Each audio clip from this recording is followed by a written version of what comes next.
महाराष्ट्र से इस वक्त की बड़ी खबर आ रही है, जहां पर सियासी हलचल काफी तेज हो गई है और बड़ी जानकारी महाविकास आघाड़ी में बड़ी फूट को लेकर है। शिंदे को समर्थन दे सकते हैं अजीत पवार, ये इस वक्त की ब्रेकिंग न्यूज। अजीत विधायकों के साथ राजभवन पहुंचे, समर्थक विधायकों के साथ राजभवन पहुंचे हैं, जानकारी आ रही है। अजीत पवार की नाराजगी क्या इस हद तक बढ़ सकती है? समर्थक विधायकों के साथ अजीत पवार राजभवन पहुंच गए हैं। महाविकास आघाड़ी में बड़ी फूट की जानकारी सामने आ रही है। अब से कुछ देर पहले हमने आपको जानकारी दी थी कि शरद पवार एक प्रेस कॉन्फ्रेंस कर सकते हैं। सियासी हलचल बढ़ी हुई है। अजीत पवार ने कुछ दिनों पहले कहा था कि वो विपक्ष के नेता के पद से हटना चाहते हैं, संगठन में बड़ा पद चाहते हैं। अगला कदम क्या होगा, इसका इंतजार किया जा रहा था। अजीत विधायकों के साथ राजभवन पहुंचे, समर्थक विधायकों के साथ राजभवन पहुंचे हैं, ये जानकारी मिल रही है। महाअघाड़ी में बड़ी फूट की इस वक्त खबर आ रही है और जो महाराष्ट्र के सियासी हलके हैं उसमें बड़ी हलचल की जानकारी इस वक्त मिल रही है। शिंदे को समर्थन दे सकते हैं अजीत पवार। अंकुर और जानकारी के साथ हमारे साथ जुड़ गए। अंकुर, क्या जानकारी अजीत पवार को लेकर? देखिए, बहुत जो अभी लेटेस्ट जानकारी है वो ये है कि अजीत पवार फिलहाल राज्यपाल भवन पहुंच गए हैं और वहां पर थोड़ी देर में शपथ ग्रहण समारोह है उसके होने की पूरी यहाँ पे चांसेस होते हुए दिखाई दे रहे हैं। अजीत पवार को मुख्यमंत्री उप मुख्यमंत्री पद की शपथ यहाँ पर ले सकते हैं। इस तरह के जो सोर्सेज हैं वो कंफर्म कर रहे हैं कि उप मुख्यमंत्री यानी महाराष्ट्र को हो सकता है कि देवेंद्र फडणवीस एक उप मुख्यमंत्री है, उनके अलावा जो अजीत पवार हैं उनको भी उप मुख्यमंत्री पद की शपथ दिलाई जा सकती है। नीलेश के पास चलते। नीलेश, क्या जानकारी?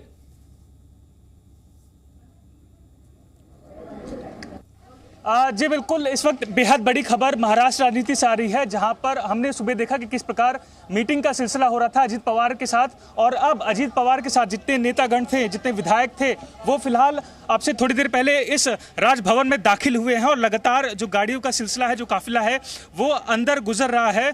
फिलहाल जो सूत्रों द्वारा जानकारी मिल पा रही है उसके अनुसार एक बार फिर महाराष्ट्र राजनीति में बड़ी गतिविधि देखने मिल सकती है। अब ये बड़ी गतिविधि ये है कि एनसीपी में फूट पड़ चुकी है। जिस प्रकार आशंकाएं जताई जा रही थी कि अजीत पवार पार्टी को एक बार फिर बीजेपी के साथ लेकर जाने वाले हैं, राज्य सरकार के साथ ले जाने वाले हैं, ये एक बड़ा इंडिकेटर यहां पर देखने मिल रहा है। लगातार हम आपको सिलसिला दिखा दें, गाड़ियों के आने का जो काफिला है वो लगातार यहां पर आ रहा है, राजभवन के अंदर प्रवेश कर रहा है। कई सारे जो विधायक हैं, सांसद हैं, वो लगातार यहाँ पर पहुँच रहे हैं। फिलहाल पहचान कर पाना मुश्किल हो पा रहा है रफ्तार के चलते, लेकिन जो आशंका जताई जा रही है कि राज्य में एक बार फिर अजीत पवार उप मुख्यमंत्री यानी कि डीसीएम के पद पर शपथ ले सकते हैं। यानी कि अब राज्य में 2 डीसीएम हो सकते हैं, एक देवेंद्र फडणवीस और एक अजीत पवार। आपको वो दिन भी याद होगा जब अजीत पवार ने ही देवेंद्र फडणवीस के साथ उप मुख्यमंत्री पद की शपथ ली थी, और एक बार फिर वही तस्वीर यहाँ पर दोहराई जा रही है।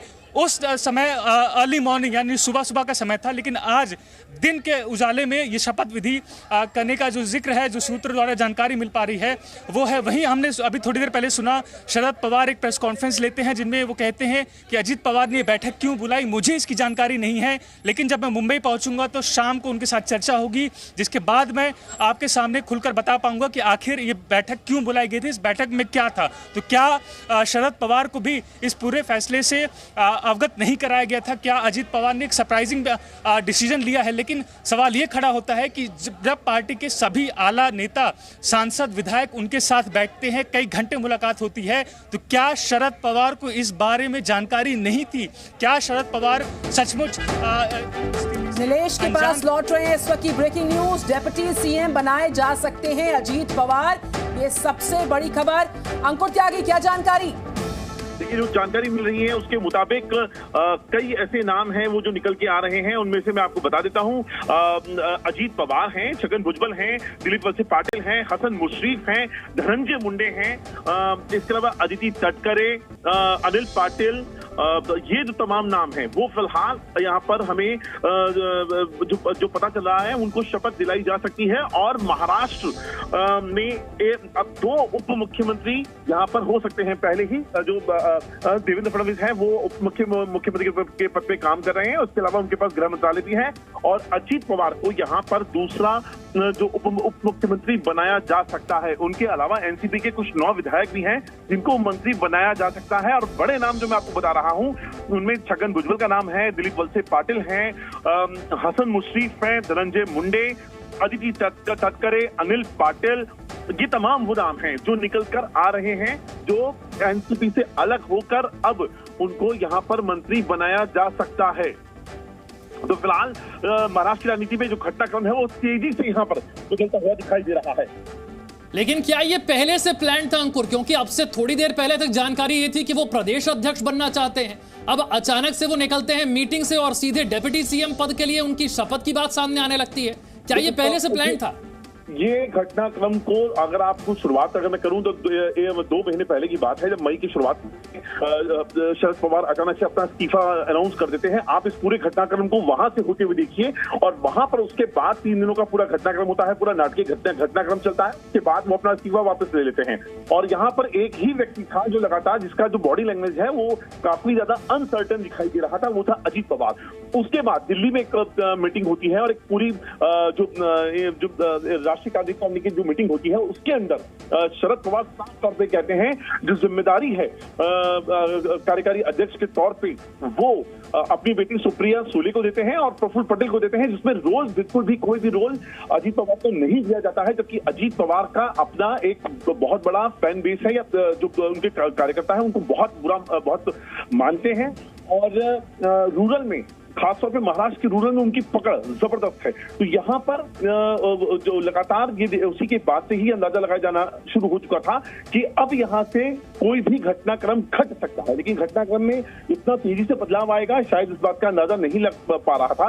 और अचानक से एक बार फिर महाराष्ट्र की राजनीति में वही दिन याद आ रहा है जैसे सुबह के वक्त में 7 बजे एकदम शपथ ग्रहण समारोह आयोजित कर दिया गया था देवेंद्र फडणवीस और अजित पवार ने, और यहाँ पर एक बार फिर लगभग उसी तरह की यादें ताजा होती हुई दिखाई दे रही हैं।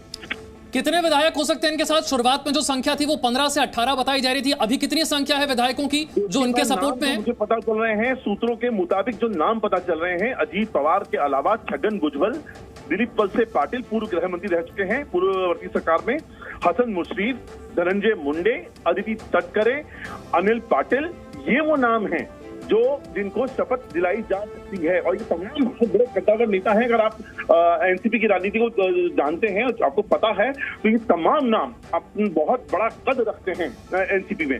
और अगर ये हो रहा है तो आप यकीन मानिए एनसीपी को 2 फाड़ होते हुए हम यहाँ पर देख रहे हैं, क्योंकि ये जितने नाम मैं आपको बता रहा हूँ, छगन भुजबल का हो, दिलीप वलसे पाटिल का हो, हसन मुश्रीफ का हो, धनंजय मुंडे का हो, अनिल पाटिल का हो, अदिति तटकरे का हो, ये बहुत कद्दावर नेता हैं जिनका अपना स्टे हुआ करता था पार्टी के फैसलों में। और अब यहाँ से ये टूट कर अगर अजीत पवार के साथ अलग हो रहे हैं और अगर इस जो मौजूदा सरकार है उसका हिस्सा बनने जा रहे हैं, तो ये एनसीपी और शरद पवार के लिए बहुत बड़ा एक धक्का हो सकता है। क्योंकि लोकसभा इलेक्शंस तो अब बिल्कुल उसकी तैयारियां चल रही हैं, विपक्ष अपनी पार्टी मीटिंग्स कर रहा है, और ऐसे में एनसीपी के इतने बड़े कद्दावर लोगों का अलग हो जाना, अजीत पवार का अलग हो जाना एमवीए के लिए झटका है, विपक्ष की उस ताकत के लिए बहुत बड़ा अंकुर त्यागी, नीलेश हमारे साथ है। नीलेश, 2024 से पहले ये बड़ा कदम और इस तरीके से लगातार जो बगावत थी अजीत पवार की वो मुखर तौर पर सामने आ रही थी, ऐसा सांकेतिक रुख उनका हो सकता है, इसके कयास लगातार लग रहे थे। बड़ा झटका शरद पवार को, बड़ा झटका एनसीपी को 2024 से पहले। जी बिल्कुल मैं एक ताजा तस्वीर दिखा दूं कि अब राजभवन में मुख्यमंत्री पहुंच चुके हैं एकनाथ शिंदे। ये सीधी तस्वीरें आप राजभवन से देख रहे हैं, जहां पर एकनाथ शिंदे अपने गाड़ी में सवार फोन पर लगातार किसी से चर्चा करते हुए नजर आ रहे हैं और उनकी प्रेजेंस अपने आप में कई सारी जो कहानियां हैं, आज ये एक बार फिर जो ऐतिहासिक घटनाक्रम हमें बीते वर्षों देखने मिला, पर फिर रिपीट हो रहा है, जहां शिवसेना के मुख्यमंत्री एकनाथ शिंदे पहुंचे हैं अपने काफिले के साथ और लगातार जिस प्रकार तस्वीरों में देख पा रहे हैं कि वो मोबाइल फोन पर एंगेज हैं। अब ये मोबाइल फोन किसको लगा है, ये कुछ देर में तस्वीर जरूर साफ हो जाएगी। और जिस प्रकार बातें निकलकर सामने आ रही है कि उप मुख्यमंत्री की पदवी एक बार फिर अजीत पवार ले सकते हैं। सीधी तस्वीरें राजभवन के बाहर, जहां अजीत पवार के साथ उनके स्थानीय जो विधायक है, कार्यकर्ता हैं, वो पहुंचते हैं और उसके ठीक बाद एकनाथ शिंदे राज्य के मुख्यमंत्री यहां पर पहुंचे हैं। अब ये अपने आप में कई बड़े संकेत देते हैं। कितने लोग आप शपथ लेंगे तो बताइए सर। आम्ही पण जाऊन बघून तुम्हाला येऊन सांगतो ना। क्या अजीत पवार आपके साथ आ रहे सर? सर ये बताइए विस्तार से कि कौन कौन आपके साथ आ रहे हैं, क्या शपथ? अभी हम राजभवन में जा रहे हैं सीएम साहब के साथ, आने के बाद बताएंगे कौन कौन थे। सगळ्या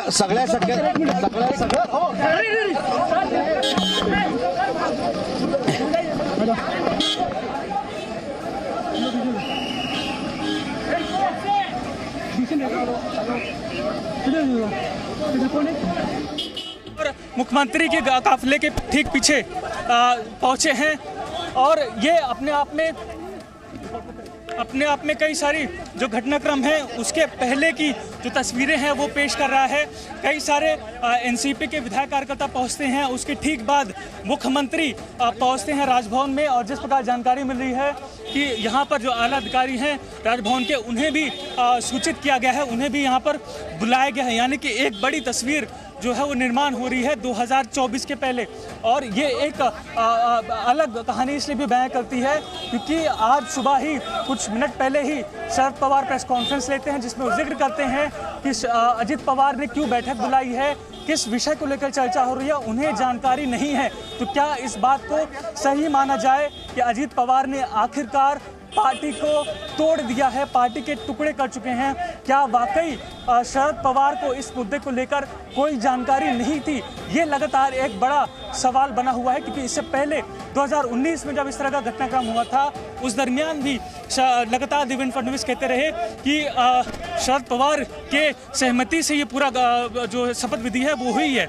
लेकिन आज एक बार फिर वही तस्वीर निर्माण होती नजर आ रही है जहां पर शरद पवार अपनी बातों को डिनाई कर रहे हैं कि उन्हें जानकारी नहीं है। अब इस बात में कितनी हकीकत है ये आने वाले जो दिन हैं उससे बयां होंगे। लेकिन एक बड़ी हलचल जो है महाराष्ट्र में हो चुकी है। महाराष्ट्र में एक बार फिर एनसीपी के अजित पवार, शरद पवार के करीबी माने जाने वाले अजित पवार एक लंबे विद्रोह के बाद आज एक बार फिर महाराष्ट्र सरकार यानी बीजेपी और एकनाथ शिंदे शिवसेना के साथ गठबंधन करने वाले हैं। कैमरा पर्सन अनिल के साथ नीलेश शुक्ला, जी मीडिया, मुंबई।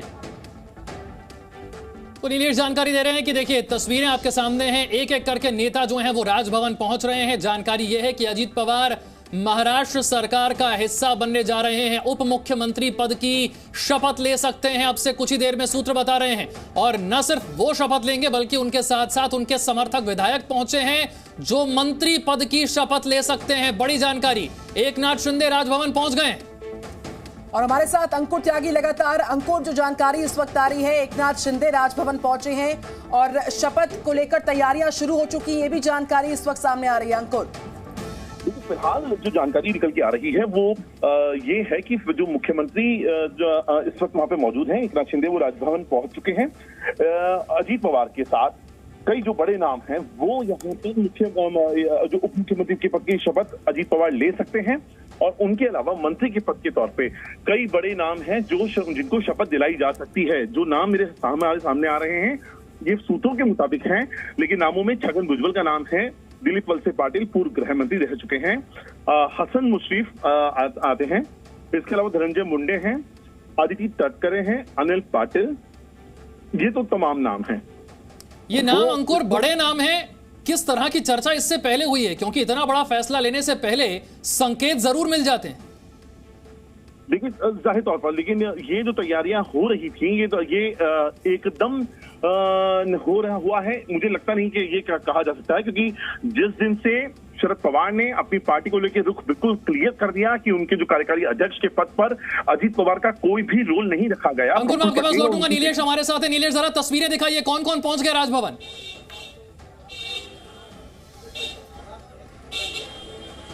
आज ही लगभग जितने भी बड़े मंत्री हैं महाराष्ट्र सरकार में वो फिलहाल राजभवन में दाखिल हो चुके हैं। और इनमें सबसे प्रमुखता से हमने तस्वीरें दिखाई कि कैसे अजित पवार के ठीक पीछे राज्य के मुख्यमंत्री एकनाथ शिंदे पहुंचते हैं और लगातार इस दरमियान वो फोन पर एंगेज होते हैं। और जिस प्रकार जानकारी मिल पा रही है कि बड़ी जल्द हो सकता है कि राज्य के मौजूदा उप मुख्यमंत्री देवेंद्र फडणवीस भी इसी दरवाजे में दाखिल हों जहां पर अब से थोड़ी देर पहले अजित पवार उनकी पार्टी के जो शीर्ष नेतृत्व में रहे हैं, एक सीनियर लीडरशिप निभाते रहे हैं, चाहे छगन भुजबल हो या अन्य जो गृह मंत्री पदाची शपथ घेतात। कितने लोग आप शपथ लेंगे तो बताइए सर।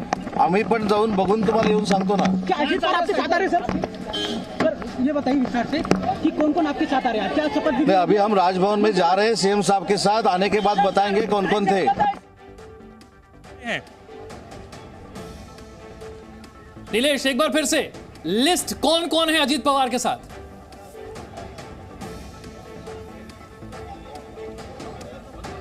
जी फिलहाल जो लिस्ट सामने निकल कर आ रही है उसमें पार्टी के जो बड़े सीनियर लीडर हैं उनका नाम जिक्र हो रहा है, जिसमें छगन भुजबल हैं और अन्य जो पार्टी के विधायक हैं वो भी पहुंच रहे हैं। लेकिन यहां पर एक बार मैं फिर से दोहराना चाहूँगा, बड़ी बात यह है कि उनके साथ सिर्फ नंबर नहीं है बल्कि पार्टी के जो सीनियर लीडर्स हैं वो उनके साथ जुड़े हैं। यानी कि अब एनसीपी ये नहीं कह सकती कि ये सिर्फ अजीत पवार का ही फैसला था, उसमें जो सीनियर लीडर्स हैं उनका लगातार नाम सामने निकल कर आ रहा है। चाहे छगन भुजबल हो, हसन मुशरीफ हो, धनंजय मुंडे हो, आदित्य तटकरे हो, अनिल पाटिल हो, आदित्य तटकरे हैं, सभी राजभवन पहुंचे हैं और अपने आप में ये बेहद ही बड़ा घटनाक्रम महाराष्ट्र राजनीति में। और जिस प्रकार हम जिक्र कर रहे हैं कि एकनाथ शिंदे भी अब से कुछ मिनटों पहले ही राजभवन में दाखिल हुए हैं और जिस प्रकार जानकारी मिल रही है कि राजभवन के जो अधिकारी हैं उन्हें भी यहां पर बुलाया गया है। अब वो यहां पर क्यों पहुंचे हैं इसका अंदाजा लगा पाना ज़्यादा मुश्किल नहीं होगा, क्योंकि बीती दफा ही हमने देखा था कि कैसे सुबह सुबह वो आते हैं और उप मुख्यमंत्री देवेंद्र फडणवीस के साथ शपथ लेते हैं। और आज दिन के उजाले में करीबन यहाँ पर 2 बज रहे हैं, यानी कि दिन के उजाले में इस बार वो शपथ विधि लेते हैं और एक कड़ा मैसेज देते हैं कि वो खुलकर एनसीपी के सामने हैं। और फिलहाल मीडिया को राजभवन के भीतर बुलाया गया है। बिल्कुल नीलेश, जो दर्शक इस वक्त जी न्यूज के साथ जुड़ रहे हैं, महाराष्ट्र की बड़ी सियासी हलचल पर जो आप ग्राउंड से रिपोर्ट कर रहे हैं, नाम बताइए कौन कौन से वो विधायक हैं जो कि पद और गोपनीयता की शपथ ले सकते हैं? वो बड़े नाम कौन से, एक बार फिर से बताएं नीलेश।